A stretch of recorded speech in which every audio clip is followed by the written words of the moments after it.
Hey, what's up? This is Chosen, and this video I'm super excited about. I'm going to be going over my 11-second, 100% win rate, full auto, Spider 20 farm that took me a long time to kind of finally get up and running how I wanted, and I'm going to show you exactly how it works and why I built it how I did, so let's get into it. Alrighty, so as all of us know, the Spider is one of the toughest dungeons in the game. As a content provider, probably 75% of the questions I get revolve around progressing in the Spider. It's one of the hardest dungeons to kind of get to the end game, but when you actually get so some good champions that are kind of optimized for the Spider, you get lucky on some summons and get some really good gear. It's actually the fastest dungeon you can farm, because the difference with the Spider is there's no waves. You're just straight onto the boss right when the dungeon starts. So the Spider is very unique in that aspect. It's the only dungeon in the game where you spawn the stage and you're just on the boss right away. So what this does is it opens up a lot of end game options in terms of like one-shot capabilities and making interesting interactions happen where you can really speed farm the dungeon if you get the right champions and the right setup to do so. So first I'll kind of show you the team that I've kind of built here, and the last summoning event, I summoned a duplicate Septimus, and I was kind of thinking, like, gosh, is there anything fun I can do here with this? And Steel City and a few other people on my stream were kind of like, is there anything you can do with double Septimus? Try in the Spider, because he's got that ability that hits super hard if it's above 50%. And I'll get into all the intricacies and inner workings of the team, but we've got an Arda from Royal Guard that's going to help my attack.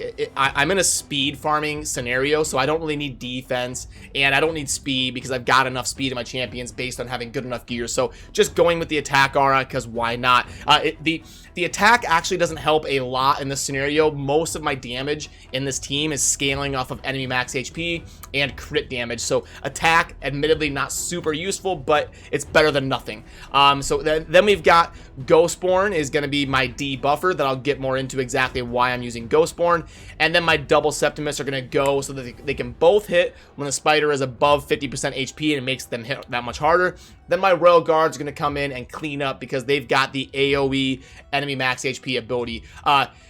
I would like to use like a Cold Heart, but the problem is my Cold Heart uses her stupid AoE attack and won't use her Heart Seeker to burst down the Spider. So I know some people have been able to get her work with the AI, and I could definitely use her if I was willing to manual and be able to do 10-second runs or whatever with double Cold Heart or something, but if I wanted to manual it and go that route. But I like to go the auto route, and that's why the Royal Guards are in here. So I'll kind of show you how a normal run looks like. You come in, Spider does its thing, and then my Ghostborn is going to debuff. Then my Septies are going to run in and smack the Spider in the face really hard, and then my Royal Guards are going to come through and clean up, and it should be an 11-second run. So that's kind of what the dungeon looks like, and now I will get into showing you the gear and the theory behind the team and kind of the total stats and all of that. And one interesting thing I want to take note of really quick here, you'll see Ghostborn is level 25. I know over the course of time, running this dungeon hundreds of times, eventually Ghostborn will get up to level 60. So there's really no point for me to level up Ghostborn. You can actually do this with a 5-star Ghostborn that just gets the 3-star ascension. You don't even really need to get a maxed out Ghostborn. I had plenty of food during a champion training event, was looking for somebody to invest in, so I did take Ghostborn to 6-star, but there's no need to farm the campaign because eventually doing enough of these Spider runs over the next few months, Ghostborn will go from level 25 to level 60, no problem. But yeah, let's get into the team. Okay, the first person to go in the team is Ghostborn. Now, you can use a different debuffer, like a Dracomorph, for example, or some other debuffer. But the problem is, even if your Dracomorph has a bunch of accuracy, 300-something accuracy, whatever, you're never going to get it to a 100% chance. A lot of people don't know that about the accuracy and resistance interaction. You can't get to a 100% debuff placement. Even if I get 600 accuracy on my Dracomorph, he's gonna miss the debuff sometimes. You're just not ever gonna land 100% of the time. You can probably get it to like 99%, but I wanted a run that I know was gonna work every single time, and that is why I went with Ghostborn, because we can see the ability here. We've got Attack all enemies, a 75% chance of placing a 60% decreased defense debuff for 2 turns.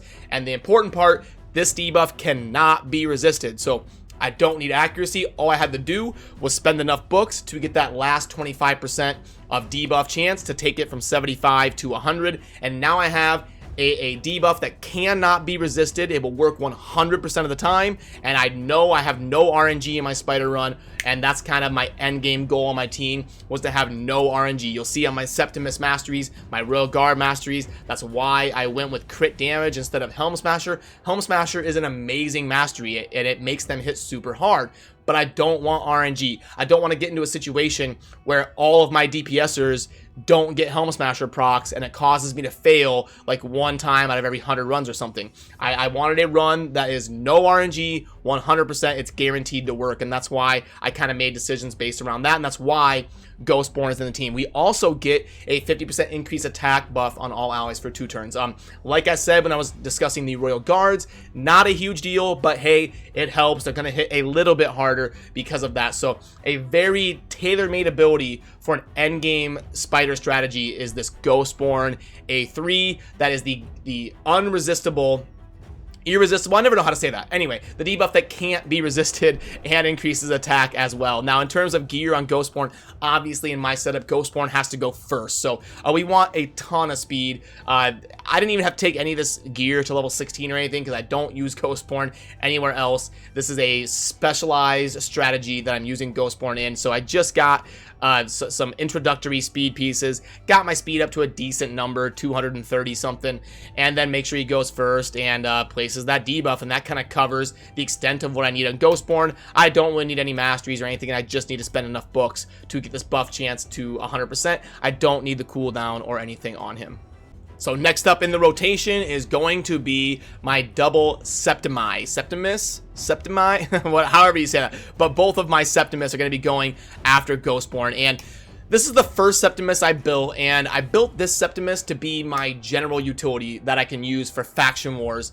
And that's why the lifesteal set. So Septimus can come in, and he does damage every turn, thus constantly healing himself, hitting hard, healing back up to full health, and can be kind of a damage carry for my Bannerlords team in Faction Wars, and that's why I kind of built him like that. And the gear is good enough that he's able to kind of slot in and still hit hard enough for this spider strategy. I was willing to rip this apart and change it to like Savage or crit damage gear if I wasn't able to get it to work, but I was able to get it to work. And then the other Septimus is just glassed out. So you can see here the plus 217% crit damage, the crit damage gloves, and super glass with cruel offense speed. I did the best gear I could get to make him hit as hard as possible. And in terms of the masteries on my Septimi, you can see here I went with the crit damage instead of Helm Smasher, which I explained a little bit ago, is because I'm wanting to avoid all RNG if possible. Crit rate, crit damage, increased damage inflicted by 5% when attacking with full HP. That's good on them because they're obviously going to have full HP in this type of a scenario. And increased damage by first hit on each enemy. There's really not a whole lot to get in terms of defense and support on them, so I just went Lore of Steel. Why not? A little bit more stats, I guess. But that's kind of the masteries I went with on the Septimus and why. And the gear, I'm just looking for, glass cannon. I'm trying to hit the spider as hard as possible, get all of that crit rate, crit damage, attack, and you can see the total stats here on my Septimus: 5,800 attack, 280% crit damage, and he just runs in and blows the spider away, smashing it in the face with this ability here, Holy Sword. And so this is the Septimus that I had fully booked to get that to hit as hard as possible. You can see here, I had to spend the maximum amount of books because they all went to the A1 first. You guys know how it goes when you're trying to book champions. It never goes where you need it. So first on my books, maxed out the A1, and then I wanted to get at least one Septimus to test the maximum capability of how hard he's going to hit the spider and how he performs in Faction Wars. So that was why I did all of those. And then on this one, I just did the one book just to eliminate all the RNG, get that little bit of extra damage just to make sure I'm always killing the spider, even if I hit on the bottom of my damage ranges. But last is going to be my 2 Royal Guards that come from behind and clean up after Septimus. So Royal Guards, I actually use them in a little bit more scenarios than just the spider. Like my dragon team and some of my speed, farming potion keeps, I use Royal Guards. So they need to be a little bit more generally useful, but it's kind of the same story, making sure you get 100% crit rate and then getting a bunch of crit damage. You can see the plus 193. And here's the stats on my Royal Guard. Decent attack, but lots of crit, and crit damage is kind of the selling point there. The stats on the other one here, right there. And I can show both Septimus here in case I forgot to show both of them. So then these are, this is the one with the 5800 and 280. This is the general utility Septimus, and is going to be 5300, so a little bit less and a little bit less crit damage. That's because I'm building this one a little bit different to be a little bit more generally useful in faction wars. But yeah, that's kind of the theory behind the team and why I set it up how I did. I used Dracomorph for so long, like Dracomorph and Kymar and a bunch of Royal Guards to kind of reset the cooldowns of my certain abilities and burst down the spider. The problem was that team was, I can show you my old team, and this team was very endgame and performed very well. So let me throw in, let's take out the vault, sort by rank. Kymar, we're gonna still put Royal Guards. So we'll go Royal Guard, Royal Guard. I have to include the vault to get my third Royal Guard.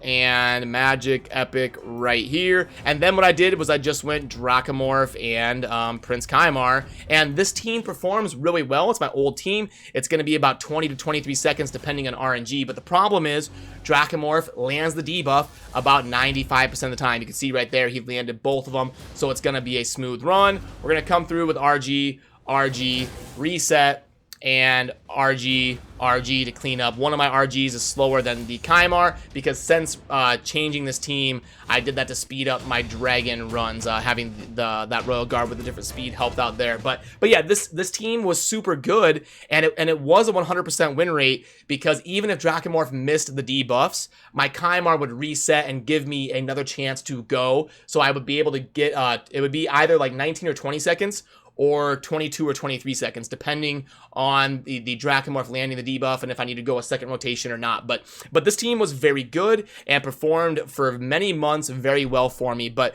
when I got the next Septimus, I didn't even show his passive and talk about why he's kind of so cool for this run. I almost forgot to do that, so I'm glad I caught myself. The Giant Killer passive, you'll see here that damage inflicted by each attack increases by 30% if the enemy's current HP is over 50%. So that's what makes Septimus so great in this type of scenario, and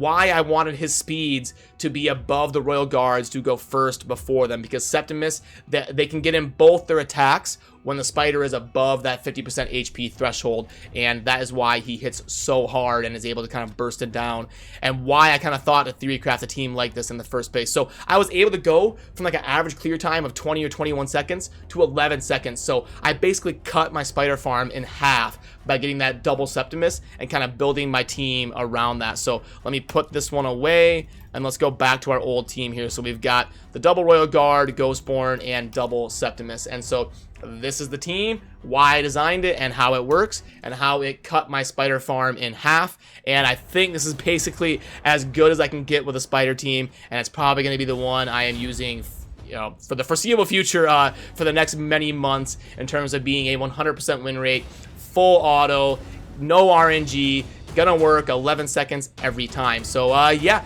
that kind of does it for this video on explaining my endgame super meta spider team and kind of how it works and why I built it how I did. So as always, thank you for watching. Have a good rest of your day. Peace.